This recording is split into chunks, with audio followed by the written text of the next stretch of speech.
Airports look chaotic, but nothing here is accidental. Every line you join, every announcement you hear, every random rule you bump into, it's all part of a system designed to shape how you move, how you behave, and how much you spend before you ever reach your gate. But once you understand how this place really works, you stop being just another traveler and start navigating the airport like an insider. So let's break open the first secret. And trust me, it starts with a seat you've been overlooking your entire life. Secret number 1. The exit row manipulation game. It always starts with a seat. One that looks completely ordinary until you realize it's the single biggest upgrade you can get without spending a cent. The exit row, a few inches of legroom that can turn a cramped, knee-crushing nightmare into something that feels almost comfortable. Airlines know this and they've weaponized it. They charge $50, $95, sometimes even $165 for the exact same air you were already breathing. It's brilliant business, but it's also a system that cracks if you know where to press. Years ago, a flight attendant told me the secret.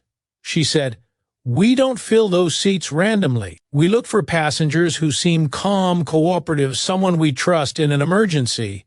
That was the clue. Ever since, every time I checked in, I became that passenger. Relaxed, friendly, not demanding, helpful. When the agent glanced up, I'd smile and say something like, "If you still need someone responsible for the exit row, I'm happy to take the duty." Light tone, no pressure, and half the time, it worked because when agents need to assign those seats quickly, they don't pick the loudest person in line. They pick the person who made their job easier. And here's a quiet psychological trick. The word "because." Could I switch to the exit row? Because my legs are a bit long. Because increases compliance, even if your reason is tiny. And if the system still shuts you out, sit near the exit row because sometimes the person assigned there isn't fit to assist. And when that happens, the crew scans the cabin for a replacement. You'll already be right there. That's not luck. That's awareness. And once you use it, you'll never look at a seat map the same way again. Secret number 2. TSA's behavior scanning. You never notice. Before we continue, remember that the TSA is a U.S. government agency responsible for transportation security within the United States. At the security line, most travelers are focused on the obvious: the bins, the belts, the laptops, the shoes. But while you're juggling all that, the TSA is watching something completely different. They're watching you, not your bag, not your ID, your behavior. For years, the TSA used a quiet internal system called SPOT, screening passengers by observation techniques. It sounds like some advanced psychological science, but in reality, it was little more than guesswork wrapped in an official acronym. Officers were trained to study your face, your posture, your hands, looking for tiny stress indicators that supposedly revealed suspicious intent. A long yawn, a shaky exhale, eyes darting a bit too much, sweating when the room isn't warm, even looking pale after shaving a beard. Any of these could quietly flag you for additional screening. The problem, it didn't actually work. Government audits tore the program apart, saying there was zero scientific evidence that any of it reliably identified threats. But instead of abandoning the idea, the TSA simply rebranded it. Same techniques, new name, fresh funding, and the strangest part, they don't track race or identity when flagging people, which means patterns of bias can happen with no record, no oversight, no accountability. So, how do you avoid getting singled out? You don't fake calmness. You practice it. Don't overact innocence. That's the rookie mistake. Don't stare around the room like you're trying to look harmless. Don't freeze your face into a forced smile. Experienced travelers look one way. Relaxed body, steady breath, polite tone, minimal chatter. Move like someone who's done this 1,000 times, even if you're panicking inside because you forgot a bottle of water in your backpack. Because here's the irony: the harder you try to look innocent, the guiltier you appear. Blend in. Be natural. Let the system see nothing to misread. TSA can't read your mind, but they'll gladly misunderstand your nerves.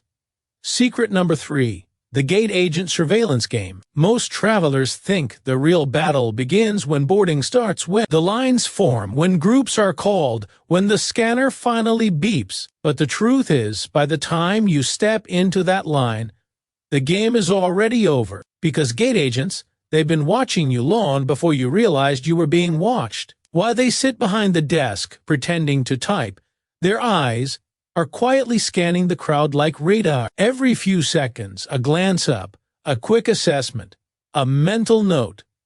They're not looking for faces. They're looking for bags, oversized carry-ins, bulging backpacks, hard-shell rollers that look suspiciously too big to be true. And here's the part most travelers never see. They pre-select who they're going to pull aside before the boarding process even begins.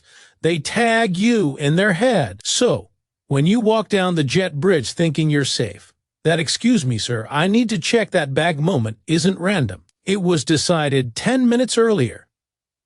I once watched a passenger confidently stride toward boarding, his roller bag just a little too full, but close enough to pass. Halfway down the jet bridge, an agent stepped out and stopped him cold.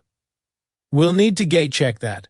No debate, no negotiation. He never had a chance, because the agent had already marked him the moment he walked up to the seating area. So, how do you avoid becoming one of the chosen targets? You don't hide your bag. You stop highlighting it. Keep it low to the ground, close to your legs, not swinging in front of you like a neon sign saying, "Look at me." Choose neutral colors, especially black. Bright bags stand out. Black ones disappear into the crowd. And here's a subtle insider truth. Soft bags blend in better than hard cases.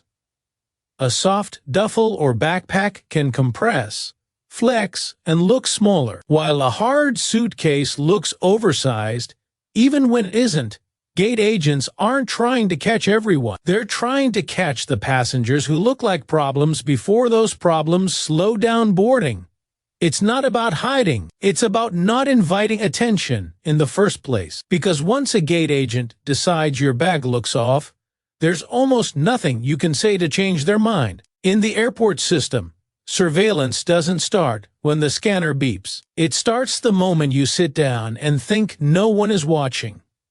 Secret number 4. Commission traps behind bag enforcement. Here's something most travelers never see.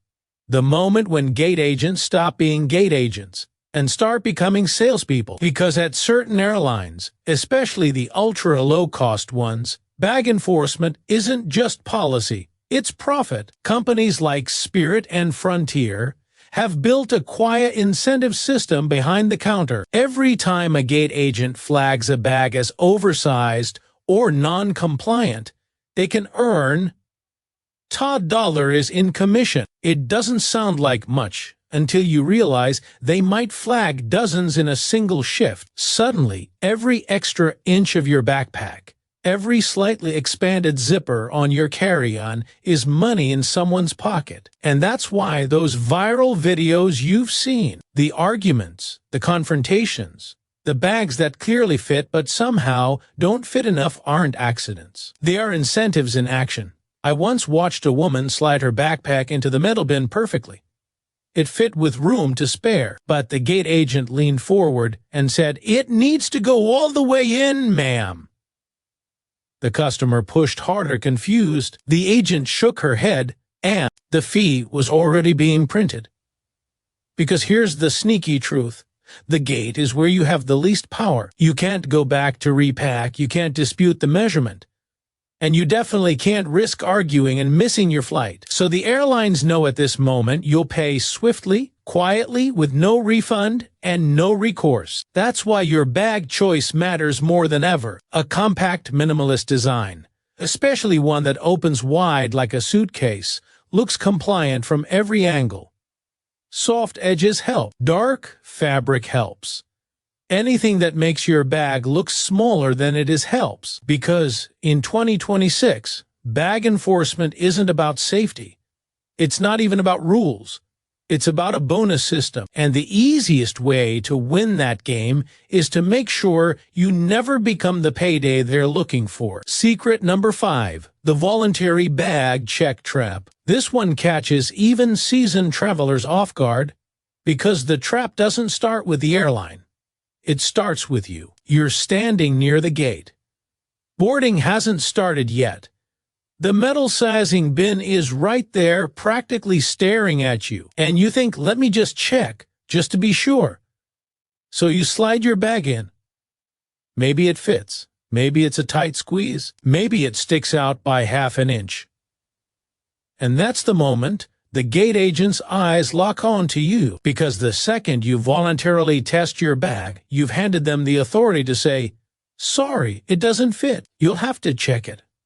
You didn't break the rule. You confirmed their suspicion.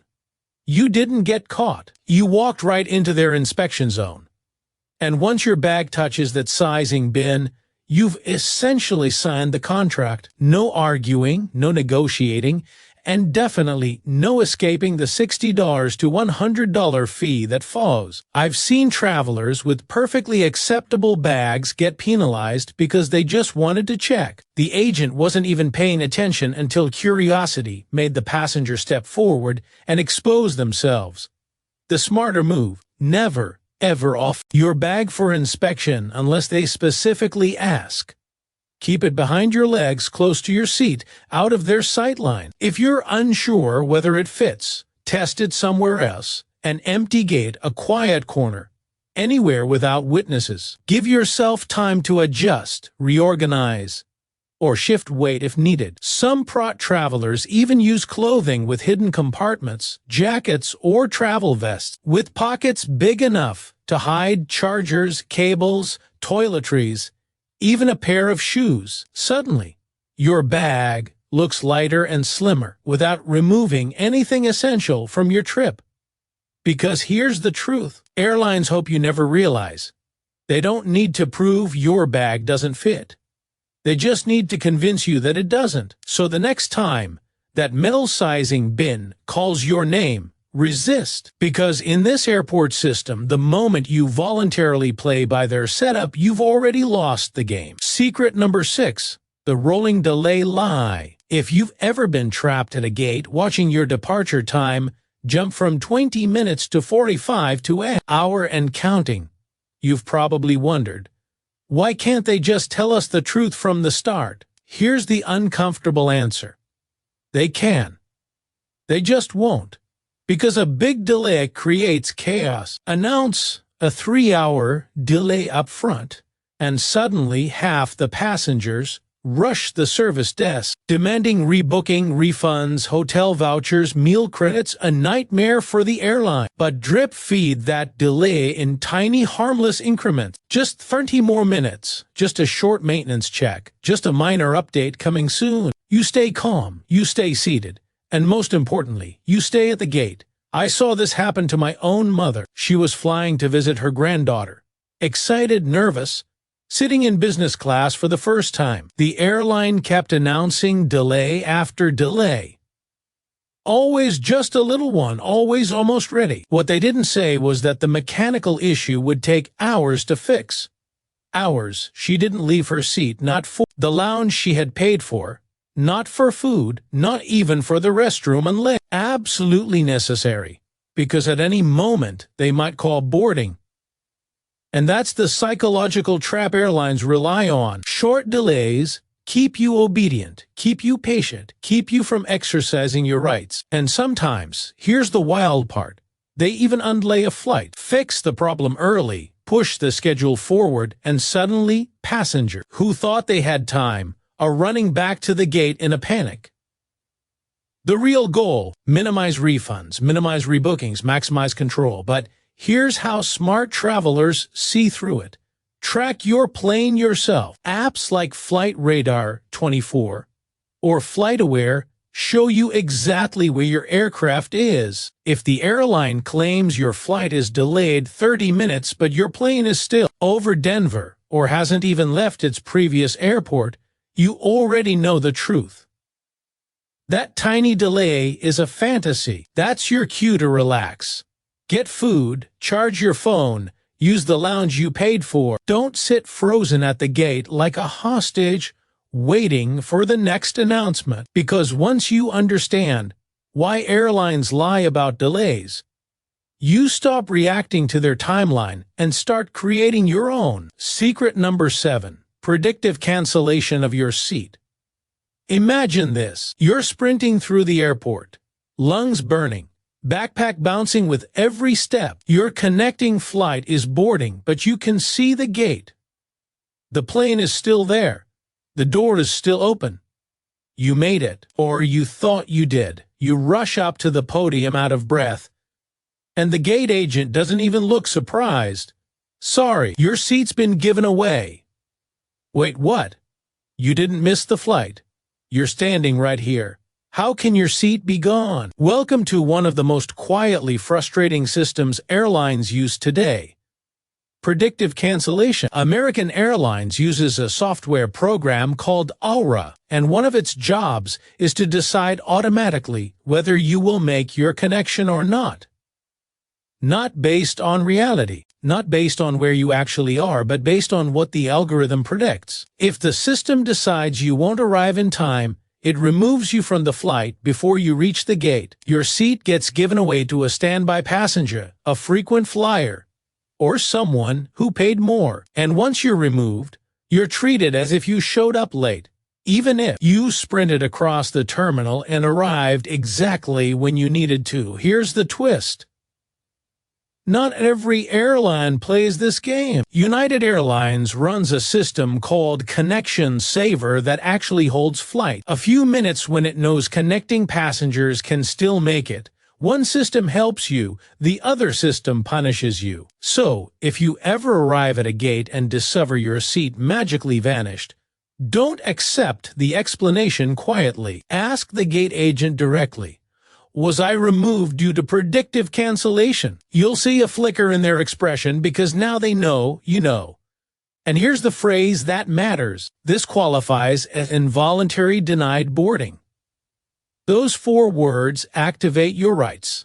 They can trigger compensation, hotel meals rebooking, sometimes even cash. Because legally you didn't miss the flight. The system kicked you out. In the data-driven era of air travel, showing up on time isn't enough. You have to beat an algorithm that thinks it knows your next move before you make it. And once you understand how that system works, you'll never let a computer decide your travel fate again. Secret number 8. The flight credit expiration trap. When a flight gets canceled, everything feels chaotic. Passengers crowding the counter, phone lines jammed, announcements echoing through the terminal. In the middle of all that noise, airlines offer something that sounds like a favor. We've issued you a travel credit. It feels like a solution. It feels fair. It feels reasonable, but it's not. It's a trap, because travel credits aren't designed to help you travel. They're designed to help airlines keep your money. Most credits come with expiration dates as short as 20 months. Some can't be transferred, others can't be split between bookings, and a few have hidden rules that quietly reset the clock. So, if you book a flight with credit and cancel again, you don't get a new expiration date. You get the original one, the one that's already ticking down. Travelers think they're being patient, waiting for the right time to rebook, and then suddenly the credit expires. Gone. Every dollar lost, even though the airline is still holding the money you already paid.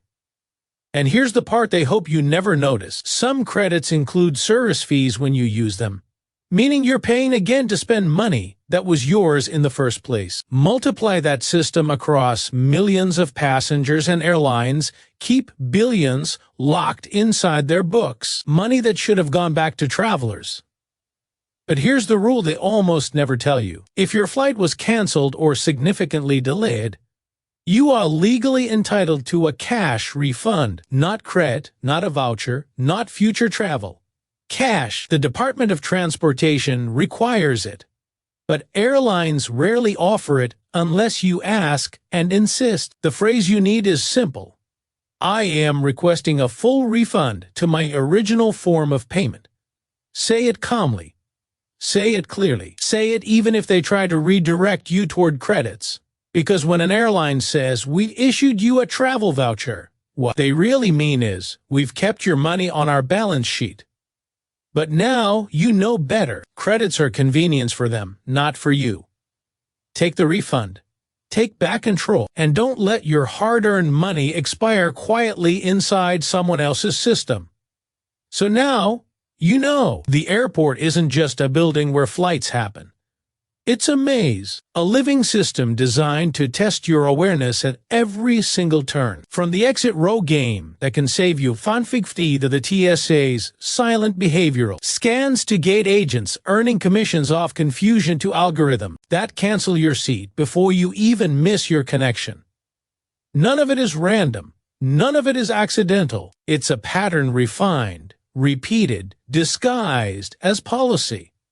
But once you see the pattern, everything changes. Suddenly, you know when to smile at the right moment, where to stand, which bag to carry, how to blend in, how to avoid fees, when to demand cash instead of credits, and how to stay 3 steps ahead of a system built to keep you in the dark. You stop being the target and start being the exception. So before your next flight, share this video with someone who always gets hit with bag fees, or the friend who never makes their connection on time, or the family member who keeps losing hundreds to unexpected airport surprises. Let them know it's not bad luck. It's a system.